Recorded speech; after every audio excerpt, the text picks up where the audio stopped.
में आप सभी का स्वागत है। तो हम आ गए हैं अध्याय 6 श्लोक क्रमांक 42। पिछले श्लोक में हमने देखा कि भगवान कृष्ण ने उस असफल योगी के फ्यूचर के बारे में बताया जो योग वृक्ष के स्तर पे था, जो कि 3 प्रकार के होते हैं। एक तो वो जो अपनी भौतिक इच्छाओं की पूर्ति के लिए भगवान के पास आते हैं, तो भगवान उनके लिए कहते हैं कि वो पवित्र आत्मा के लोक में वास करेगा। दूसरा, भगवान कहते हैं कि जो मेरे पास आना चाहते हैं लेकिन उनकी भौतिक इच्छा पूरी तरह से मरी नहीं है, तो वो क्या है, वो अमीर परिवार में जन्म लेगा।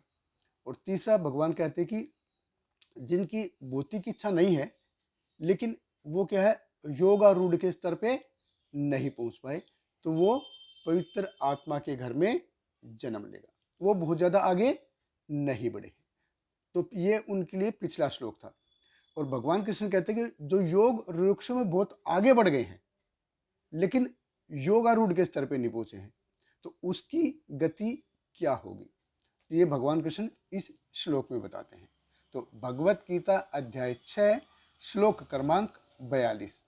भगवान कृष्ण कहते हैं, अथवा योगी नामेव कुले भवति धीमताम एतत् ही दुर्लभतरम लोके जन्म यत ईदृशम। भगवान श्री कृष्ण कहते हैं, अथवा यदि दीर्घ काल तक योग करने के बाद असफल रहे तो वह ऐसे योगियों के कुल में जन्म लेता है जो अति बुद्धिमान है। निश्चय ही इस संसार में ऐसा जन्म दुर्लभ है। देखिए, भगवान कृष्ण कहते हैं कि जो सही में मेरे पास आने का प्रयास कर रहा है, उसकी भौतिक इच्छाएं प्राय क्षीण हो गई हैं और वो लंबे समय से मेरे पास आने का प्रयास कर रहा है लेकिन योग आरूढ़ के स्तर पे नहीं पहुंचा, तो उसका क्या।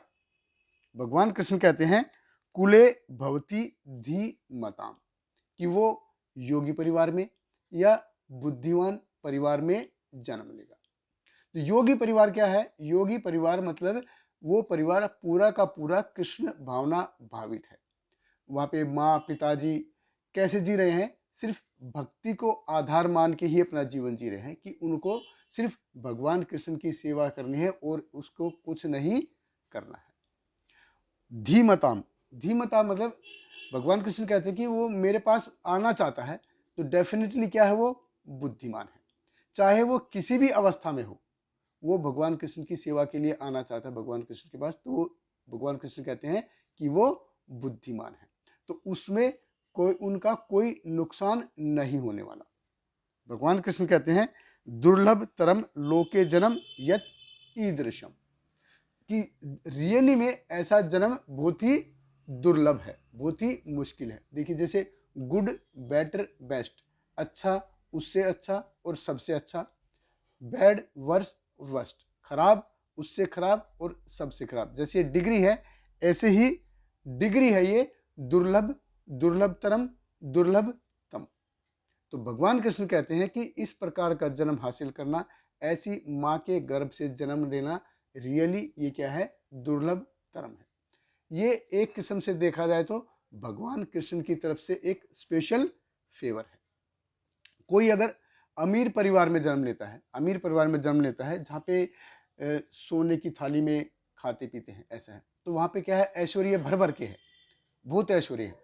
तो बहुत ज़्यादा ऐश्वर्य होने पर भी हमारी बुद्धि भ्रमित हो सकती है। तो देखिए, डिवोटी फैमिली और एक कल्चर फैमिली, यानी कि भक्त परिवार और सुसंस्कृत परिवार, उसमें थोड़ा सा एक अंतर है। तो बहुत सारे हैं वो कल्चर फैमिली हो सकती है, लेकिन जरूरी नहीं है कि वो डिवोटी हो, ये जरूरी नहीं कि वो भक्त में हो। तो बहुत सारे कल्चर लोग हैं, बहुत सारे सुसंस्कृत लोग हैं, लेकिन वो भगवान के पास नहीं आते, बहुत सारे हैं ऐसे। और कई सारे हैं जो भगवान के पास आते हैं अपने पिछले जन्मों के कर्मों के कारण, लेकिन जरूरी नहीं है कि वो बहुत ज़्यादा कल्चर्ड हो, बहुत ज़्यादा सुसंस्कृत हो। वो कल्चर वो सीखा भी जा सकता है। तो भगवान कृष्ण कहते हैं कि उनको कौन ज़्यादा प्रिय है, एक तो कल्चर्ड है फैमिली, लेकिन वो डिवोटी नहीं है। बी मतलब वो डिवोटी है, लेकिन जरूरी नहीं है कि बहुत ज़्यादा कल्चर हो, बहुत ज़्यादा सुसंस्कृत हो। तो भगवान कृष्ण कहते हैं कि मेरे को सेकंड कैटेगरी के आदमी ज़्यादा प्रिय है, कि वो भक्त होना चाहिए। तो कल्चर है वो सीखा भी जा सकता है, लेकिन वो भक्त होना चाहिए, कि वो मेरे पास आने का बहुत प्रयास कर रहा है, वो इस पथ पे आगे बढ़ रहा है। तो जो पिछले वाला श्लोक था, पिछले वाला जो श्लोक था वो था उसके लिए कि जो कल्चर्ड फैमिली है, जो योग वृक्ष असफल योगी है, योग वृक्ष था, वो कल्चर्ड फैमिली में जन्म लेगा। ये वाला जो श्लोक है, जो आज का जो ये श्लोक है, इसमें ये भगवान कृष्ण कहते हैं कि वो कल्चर्ड फैमिली तो होगी ही होगी, साथ में वो डिवोटी फैमिली भी होगी। तो ऐसे परिवार में जन्म लेगा जो कल्चर्ड भी होंगे और साथ के साथ में वो डिवोटी भी होंगे, जहाँ पे भगवत भक्ति के बीज पहले से ही होंगे। देखिए, भगवान कृष्ण ने हर एक जीव की छोटी से छोटी इच्छा का ख्याल रखते हैं। तो फिर वो भगवान कृष्ण के अलावा और कौन है जिसको ये जीवन समर्पित किया जा सके। बहुत बहुत धन्यवाद। हरे कृष्णा। श्रील प्रभुपाद की जय। Hare Krishna,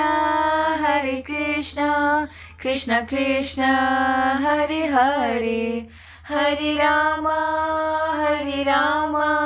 Rama Rama, Hare Hare.